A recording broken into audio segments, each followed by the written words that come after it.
So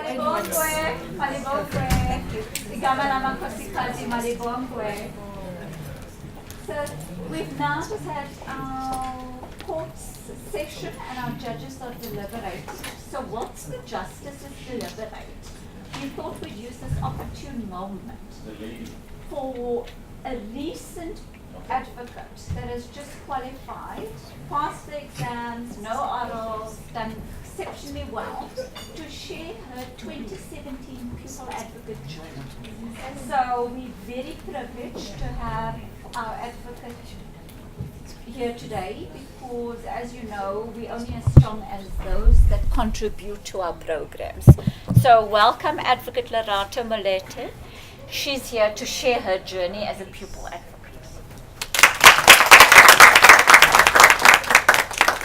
Good morning, everyone. Good morning. And okay, as already said, my name is Lerato Molete and I'm an advocate, and it feels good to say that. Yes. So how I'm going to say this, I'm not going to be specific only about 2017. So at the back of your mind, I'm going to give you a route of travel. So it's a route from Johannesburg to Mafikeng and then back to Johannesburg. So it's a loopy road, ne? So on the 7th of December 2017, I traveled to Mafikeng High Court with one of my colleagues, Advocate named Drake. She had a matter there. So we traveled from Johannesburg. As we were traveling to Mafikeng, we used the N4 because it was a much open road, and then so on the N4 you go past Rustenburg and Swartergens.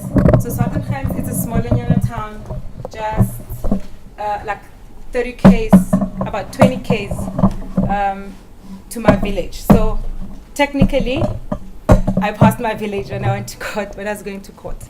So after Swartergens we passed Zeerust, and then on your way back from Mafikeng we used then another route which goes through Luxembourg, Klerksdorp, Carletonville, and then back to Johannesburg.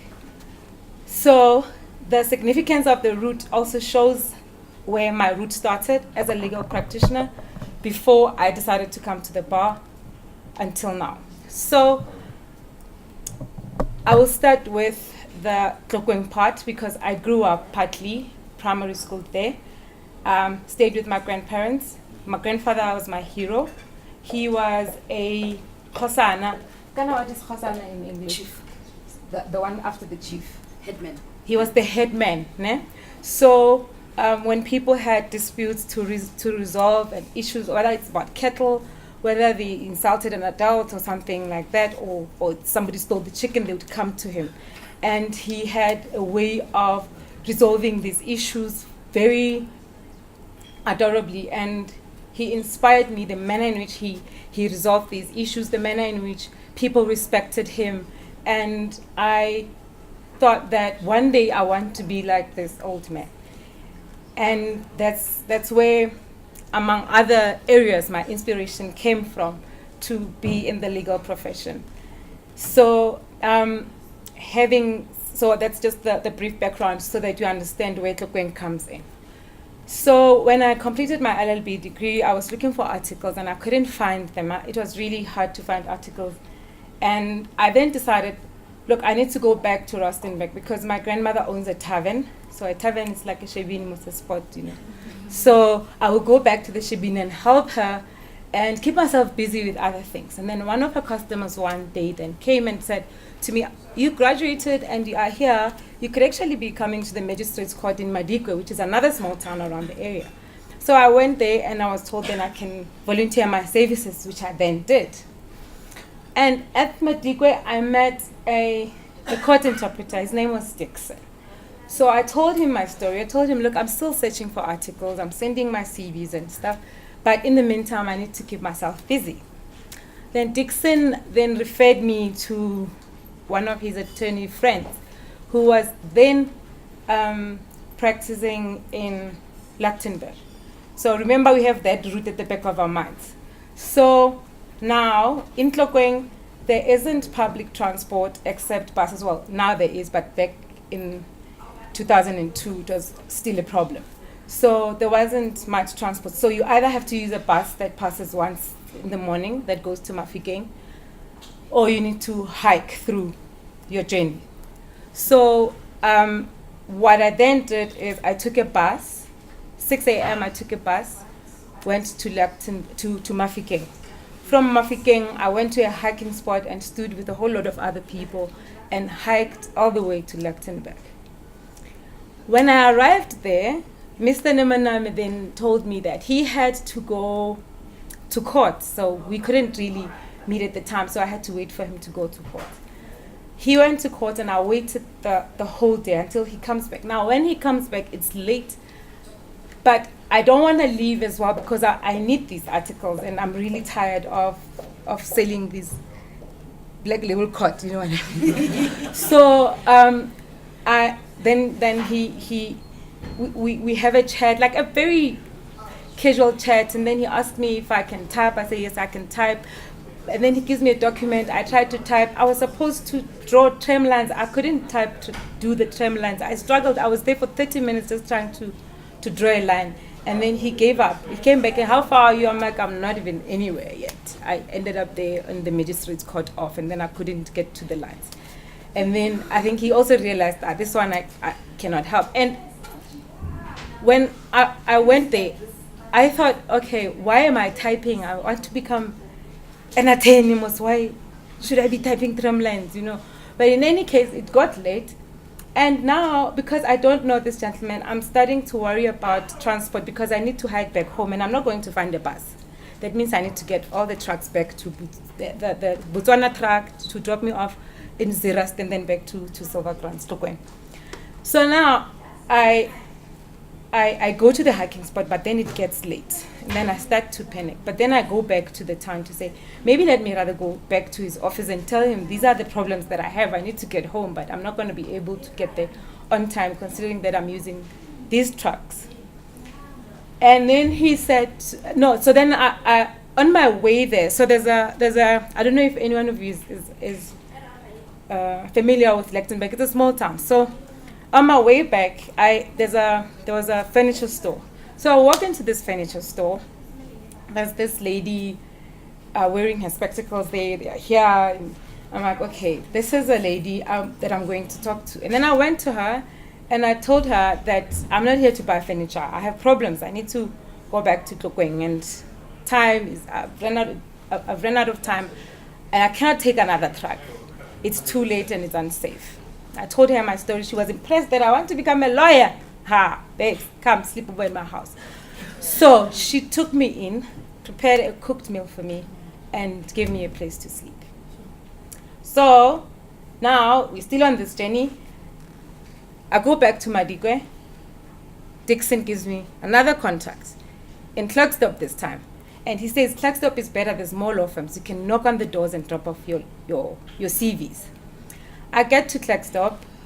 So going to Klerksdorp, I didn't find so I decided it's better to go the day before. And then he then said to me, look, I know someone that can give you a sleepover so that you can wake up in the morning and go see this attorney and do the other things that you need to do. He gives me the contact numbers. I call the lady. She's a nurse. Her name was Maureen. I call Maureen. She said, it's fine. We arrange. The following day now, I'm heading there. And this is in the afternoon. I leave Tlokweng around 1. I'm already used to the truck life, so I take my hiking. I go there. I take a truck to that ends in Zerast. In Zerast, then I got another truck to get to Mafikeng. So in Mafikeng, then I found a taxi that gets to Klerksdorp. So and Klerksdorp. And on my way to Klerksdorp now, I call this lady. Her phone is off. I call Dixon. He says, I'm going to try. He tries, and then we don't find this lady. But because I'm told that she was a nurse and I was barely supposed to get off from the taxi at the hospital, I decided I'm going to get off at the hospital. It's better that way. I can even sleep there if I have to, you know. So then I get there, and when I get off, and I can't. So the other choice was just to sit there in the taxi and hope that the taxi driver likes my smile and maybe say, okay, look, I'll house you. But, it was out of the question. So then I got off at the hospital. I approached when I approached the boom gates, I found this lady there. And her name escapes me. I've been trying to think of her name since last week because I was telling this story to Henin. But I forgot the lady's name. And in any event, I tell her my story. She says, there's so many people in the hospital, we won't know who Maureen is. But I stay in a village nearby. It's called Shirley. And then if you don't mind, you can come with me. She took me in again. I slept there, we shared a bed, lot of smell of paraffin. Even my clothes were smelling paraffin, but that was the least of my worries because I had a place to sleep and I could wake up in the morning, bath and drink tea, and then be able to go there. So once again, a stranger, somebody I do not know, somebody who could have easily said, gone home and left me there, helped me in that journey. And then a few weeks later, I got a call from the Lichtenberg attorney, Nemaname, to say that, look, I know someone in Carltonville who's looking for a candidate attorney. He gives me his numbers. 7 o'clock the following day, I call him. I call Mr. Manoko, who eventually became my principal. I call Mr. Manoko, and Mr. Manoko, how are you? And he's irritated by me because it's 7 a.m. and he tells me he's tired, I must call him a bit later. I call him later, and we make an arrangement that I must come through to Carltonville. So in Carltonville, I didn't know anyone either, but the trip there was better because there are taxis that there's a connection. You take a taxi from Tokweng to another place, and then you get there. So I went to Carltonville, and I had this interview, and he called his other attorney friend, Sam Mwedi, to come and sit with him in this interview. And they interview me, and the last question that they ask me is, what makes me think that I will make it as an attorney? And I looked at them and I told them, I didn't really think much of the question until today. And then I said to them, I don't think, the fact that you made it and you are here, you are running your own law firms, means that I can also get here. I don't see if there's anything that can stop me. Whatever you've gone through, I will go through and I'll get here.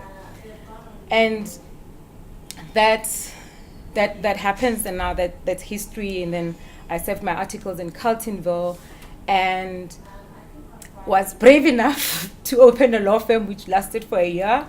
But the greatest lessons were learned there. I learned that I'm brave. I learned that I am unstoppable and nothing will ever stop me no matter what, and I'll do whatever I need to do when I want to do it. And I also learned about other things on the side, like planning and thinking things through before you can go and open a law firm and employ people who you will eventually have problems with paying their salary. Okay, so now we have just passed Carltonville, now we are approaching Joburg. And then when the law firm didn't work out, then I came back to Joburg and I continued practicing. And after a while, then I started working for government for 6 years. So the intention for working for government was, I'm going to work there for 3 years, make some money so that I can go back to practice and reopen that law firm again, But then the universe and its God had their own plans. And I was in government for about 6 years. And the final year in government was last year in a government agency. And when I took that job, the job description was special projects, legal services. And I looked at the spec and it was very impressive. I'm like, special projects, I'm your girl, I will do this thing. Only to realize later on that I was actually the special project. It was time for me to rethink my journey, to see from going to where I am now, is this where I wanted to be initially, or did I miss a step somewhere? And I literally sat and did a SWOT analysis for myself. And I looked at where I was going, where I wanted to go, and how I can go there. I looked at all the opportunities there. I looked at all the risks. And obviously, when you do your SWOT analysis, the other side of things is fine. But the problem comes when it comes to your threats and your weaknesses. And the weaknesses, I didn't have a problem with that because I know I can overcome those. I learn a weakness of mine every single day, and it's fine, I get over it. And then the threats were, first of all, that I will not have an income because with pupil-aged, you're not allowed to do any other work outside the program. I will be cashing out my pension money, which will only last me for about 10 months in a year. Because I also had done a research and asked people that have been at the bar before, and they told me what is it like. I knew that I was going to sacrifice time with my son, and I also knew that I might not be able to take care of him as much as I did. He's 11 years old. And a whole lot of other things, but it was risky. And I had all of these other voices saying, you are crazy. At the age of 38, who does this? Are you mad? Even some people around me, the naysayers, were saying, you're not going to make it. People go to the bar and come back, and they don't make it. But then I had to remind myself that the naysayers only pull you back. They only say, be standard, remain average like us, be us. And I had to stand up, and I'm saying, and decided, I'm going to do this no matter what happens, no matter what the risk. And here I am, and I made it. And this year, from 7 a.m. classes, afternoon classes, chamber work with mentor, running around in courts, not sleeping, not seeing my son 3 days in a week sometimes, not being able to go to Rustenburg and help my grandmother to sell black label cards, not being able to do the things that I used to do. All of that is nothing compared to the achievement of becoming an advocate. And I wrote, when I was writing the bar exam, I remember me and Dan, Nada knows Dan, every day after we wrote, we took a pen and counted how many marks. At least if you can just take it a pass mark, my friend. 25 out of 50, And some days we would be counting, and I'm like, friend, I'm at 16 here. I don't see a straight path, And came the day, I think it was the 6th of October, when Maria called. And she was calling people, giving people their results. And in the WhatsApp group, I see people who are on M saying that they passed, they got a straight pass, they got straight pass. And I'm MO. And these people, why is Maria not calling me? What the hell is going on? I literally panicked. And my lips got dry. I needed water or wine, something, just to help me to wait until Maria gives me this call. And then she eventually called me. I was at the hair salon, and I was standing against the wall. I literally slided on the ground. And with the thought that God is amazing, I am amazing because of him. And there's nothing much, and this is where I am now. I'm not going anywhere. Some people, the bar is the beginning of their journey. Me, I'm at another level of the journey. I still have a long journey to go, but it ends here. This is my space. I'm at the bar, and I'm at the bar, and I am at the bar, and I'm going to die at the bar.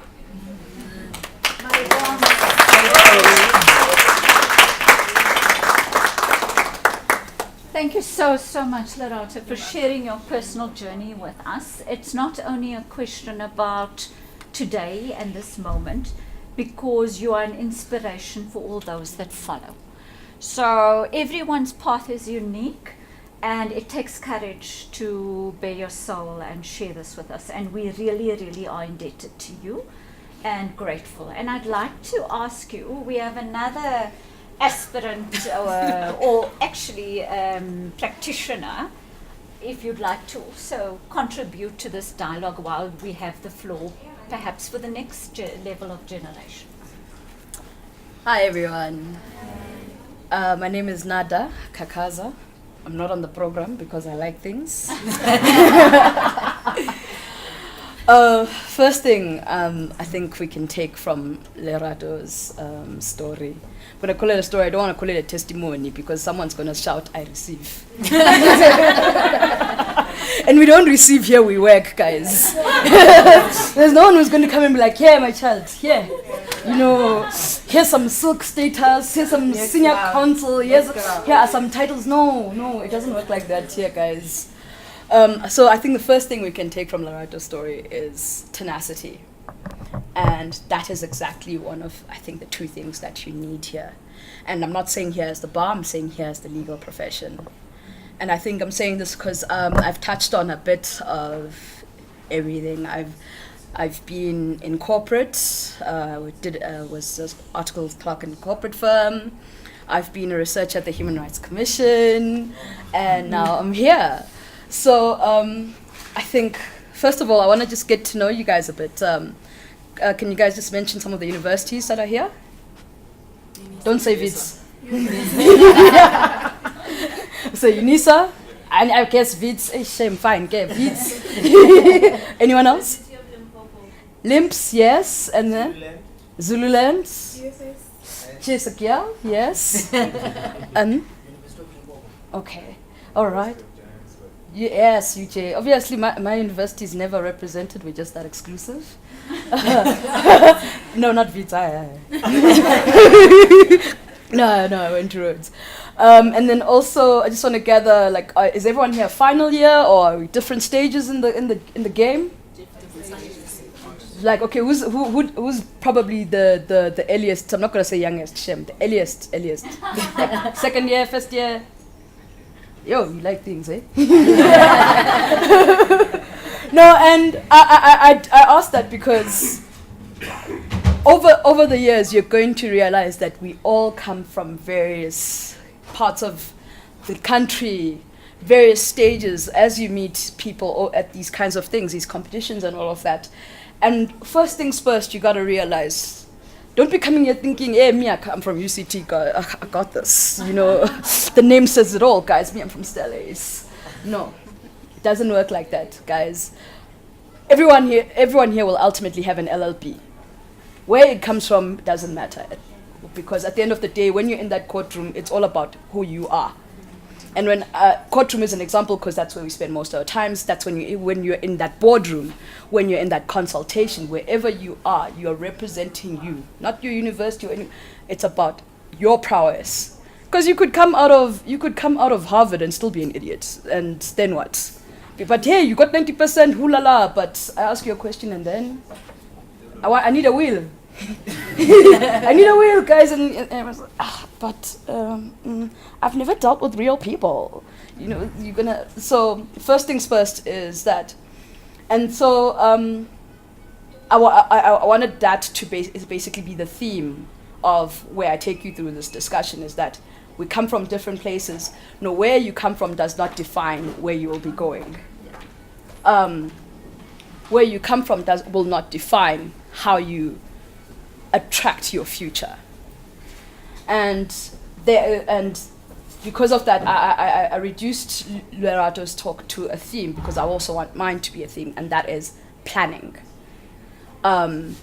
Every step of your life, one would like to plan it as much as is possible. You can't plan everything, but you need to take something out of each year. So if it means you take something from this year being that I got all of my credits, that is an achievement each year. You must not come out each year saying, I didn't do anything. So if it means next year the plan is, firstly, I get all of my credits. Secondly, I finish this degree. That is a plan. The following year, your plan is, I'm doing articles. What am I doing with those articles? I'm writing those board exams. Or I'm doing pupillage, whatever. The plan is, I finish those exams. Each year, you tell yourself that there must not be anything where you're just like, well, we're just here, we're in this gig, hey, I made money, what, we're just moving with the times, None of that. Because you don't become exceptional by moving with the times. You become exceptional by being tenacious in your planning, And we're not saying that you're going to have exact plans. No one has those exact plans. Lord knows I didn't know 4 years ago when I left varsity that I would be here. But I knew that wherever I am, I'm going to be doing my damn best at it. And that's what matters. So I think that's what the biggest thing I came out of, Be it, for example, when you're still doing your articles and you're feeling like, oh gosh, if I photocopy one more page, And it's going to feel like my plans are not really, panning out. But that's the thing with this gig, is that it's a long haul. It really is. You don't make it immediately. You don't make it at all at times when you want to. Or when you said, guys, age 30, I've got a house, I've got the Merc, I've got the marriage, I've got everything. No, guys. Stay away from Facebook dreams. Because that stuff will depress you guys. It really will. And you start losing the plot about where you are, Because you're too busy looking, hey, Mara Lerato, look at her practice. She is at Concords. She's at SCA. What are we going to do now? There's me still photocopying. Tenacity. Because believe it or not, every single thing you do, the moment you leave varsity, even during varsity, the moment you leave varsity, every little single thing you do is actually important. I only realized much later that all of those photocopies actually meant something. When I actually had to now be in a matter where I'm now the advocate, I'm no longer the CA in the matter.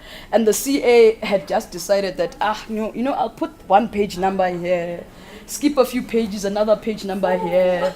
And you're thinking, it's not a big deal, guys. Even I wasn't thinking, pagination for what? I'm just page numbering. Next thing, the judge says, no, remove this case. Your file is shit, basically. All because of just page numbering, guys. And I'm trying to show you that every stage of the way, no matter how bottom of the food chain you are, everything you do matters in the greater scheme of things. Everything you do will mean something to a superior. And at the end of the day, you only make it, not only through your efforts, but through the eyes of your superior and what you show them you are capable of. And if it means showing them how capable you are of making those cute little files, making the little page numbering, and you even label it all pretty, so be it, guys. Because it's the only way people are going to see that you actually take your job seriously. And that's how you make it in this gig, is taking it seriously every step of the way, from the first day you walk in to the last day you leave. It's difficult, it's tiring, you just want to shoot people up some days, you just this firm. I remember one day I got to work, it was during those load shedding days where there's generators and there's diesel forever sitting waiting for the generator. I was like, if I just use this diesel one day, just, they'll never know it's me, just, but, and really you wake up and you hate your job, you're just but this is not Boston legal, this isn't Suits, why am I not in that Harvey Specter suit, why am I still shopping at Markham's? But at the end of the day, planning requires you to keep your eye on the mark. And if you're tenacious enough, those plans will come true. Wow, thanks. So thank you so much, Council, because that was an impromptu address. We invited her to contribute, and she took that with open arms. So I would encourage all of those that can facilitate the development of the next generation, then you must do that. And for those that are law students, you need to go back to schools, because what we are doing as practitioners, we go to the younger, those that are, we come to you as law students, but you have that obligation to go back to your youth, and those are the students.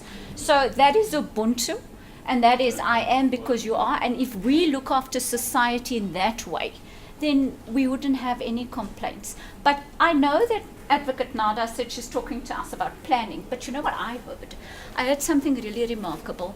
I heard excellence. She said, whatever you do it with excellence. And that reminded me so much of Oprah Winfrey's theme, do everything with excellence. And I want to share with you that Samuel has said, whatever we do, we surpass excellence. So I would like us all to take a conscious embrace on surpassing excellence, because why simply be excellence? Let's move that post. But thank you so much. Malibongo.